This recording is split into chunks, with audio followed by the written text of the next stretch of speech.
नमस्कार, आप देख रहे हैं भारत टाइम्स न्यूज और मैं हूं आपके साथ कंचना। हाईकोर्ट की अनुमति से संग्रामी संयुक्त मंच ने जुलूस निकाला। संग्रामी संयुक्त मंच 16 मई को पांडवेश्वर ब्लॉक के आंगनबाड़ी केंद्र के कार्यकर्ताओं को समय पर वेतन भुगतान करने, हर महीने खाना पकाने के खर्च का भुगतान करने, अनावश्यक उत्पीड़न को रोकने सहित विभिन्न अनियमितताओं के निवारण की मांग को लेकर सीडीपीओ कार्यालय में एक ज्ञापन सौंपने गए था और उस ज्ञापन को सौंपने के दौरान यह आरोप लगाया गया था कि उन पर तृणमूल के कुछ उपद्रवियों ने हमला किया था और इस घटना में कई लोग घायल हुए थे। इस मामले को देखते हुए इस घटना के विरोध में आसनसोल, दुर्गापुर पुलिस कमिश्नर और पांडवेश्वर पुलिस स्टेशन पर विरोध मार्च निकालने की इजाज़त मांगी, लेकिन पुलिस प्रशासन ने उस मार्च की इजाज़त नहीं दी। हालांकि जब उन्होंने हाईकोर्ट का दरवाज़ा खटखटाया तो अदालत ने उन्हें रैली करने की इजाज़त दे दी, लेकिन रैली में पूरी तरह से अनुशासन का पालन करने का आदेश दिया गया। बुधवार को पूरे नियम कायदों का पालन करते हुए 12 बजे से वे विभिन्न जिलों से बड़ी संख्या में अपने संगठन के सदस्यों को लेकर पांडवेश्वर रेलवे स्टेशन से पांडवेश्वर बाजार होते हुए मार्च किया और पांडवेश्वर में फूल बागान कोलियरी से सटे दुर्गा मंदिर के पास एक सभा की। इस बैठक में मुख्य वक्ता भास्कर घोष ने विरोध में हुंकार भरी। उन्होंने उस दिन हमले का विरोध करते हुए राज्य सरकार के खिलाफ अपना गुस्सा भी जाहिर किया। उन्होंने कहा कि पिछले 16 तारीख को पांडवेश्वर ब्लॉक में ICDS केंद्र में अनियमितताओं के विरोध में एक रैली निकाली गई थी, जिस पर TMC के गुंडों द्वारा हमला किया गया था। उन्होंने कहा कि पुलिस के सामने यह हमला किया गया था, लेकिन पुलिस ने कोई कार्रवाई नहीं की। जब उन्होंने TMC के गुंडों के खिलाफ रिपोर्ट दर्ज कराई तो देखा गया है कि पुलिस ने उनके संगठन के लोगों के खिलाफ TMC के गुंडों से ज़्यादा कड़े धाराओं में मामला दर्ज कर दिए हैं। इसी के खिलाफ वो आज यहां पर विरोध रैली निकालना चाहते थे, लेकिन पुलिस से अनुमति नहीं दी। इसके बाद संगठन की तरफ से अदालत का दरवाज़ा खटखटाया गया। कोलकाता हाईकोर्ट ने उन्हें आज यहां पर रैली करने की अनुमति दी।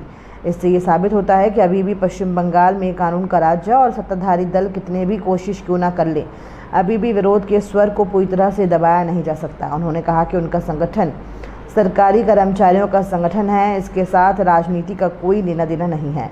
लेकिन उन्होंने कहा कि एक बात साफ हो गई है कि राज्य में वर्तमान सत्ताधारी दल को 4 जून के बाद सत्ता से हटना पड़ेगा। बीजेपी আছে, CPM আছে, কংগ্রেস আছে, SUC আছে, নকশাল আছে, আবার এমন মানুষও আছেন যারা কোনো দলকেই সমর্থন করেন না। লড়াইটা কি জন্য? রাজ্য সরকারের দুর্নীতির বিরুদ্ধে।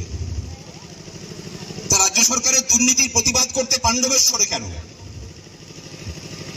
লোকে সন্দেশখালীর দুর্নীতি দেখতে পায়, তার থেকে অনেক বড় বহরে দুর্নীতি পাণ্ডবেশ্বরে চলে। ঠাকুর ঘরে গিয়ে আমি তো কলা খাই না।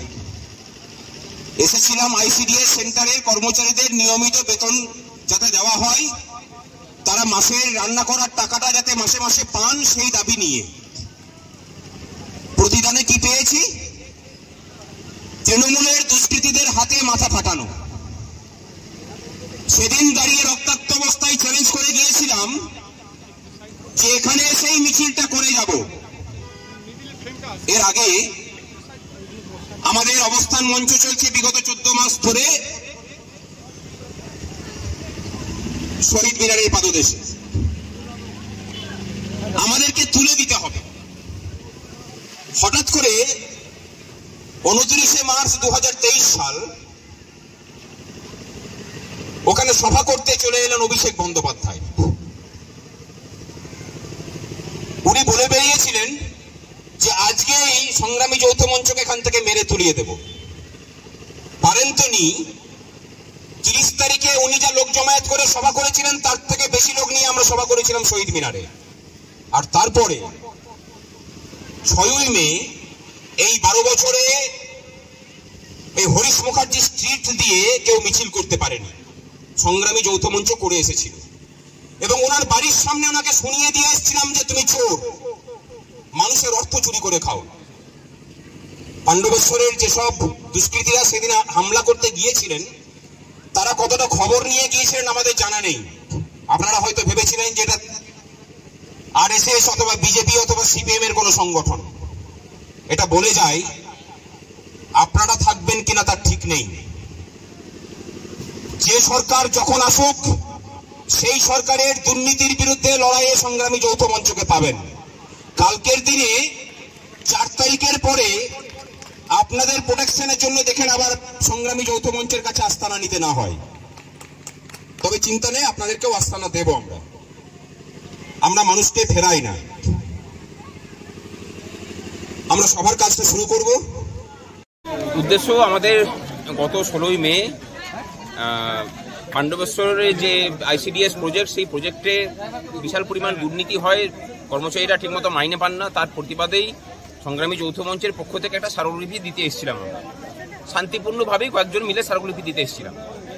আমরা নামার মাত্রই সেখানে পুলিশ জানায় যে আমাদের উপর আক্রমণ হতে পারে, এবং তার কিছুক্ষণের মধ্যেই পুলিশের সামনেই পুলিশকে নিষ্ক্রিয়তার সুযোগ নিয়ে শাসক দলের দুষ্কৃতীরা আমাদের উপর আক্রমণ করে, বেধড়ক মারধর করে। 16 জন আহত হয়, 2 জনকে সিরিয়াস অবস্থাতে মিশন হসপিটালে ভর্তি করতে হয়েছিল, সাব ডিভিশন হসপিটালে, সেখান থেকে মিশন হসপিটালে। আমরা এখানে প্রতিবাদ সভা এবং মিছিল করতে চেয়ে পুলিশের কাছে অনুমতি চাইলে সেটাকে ক্যান্সেল করে।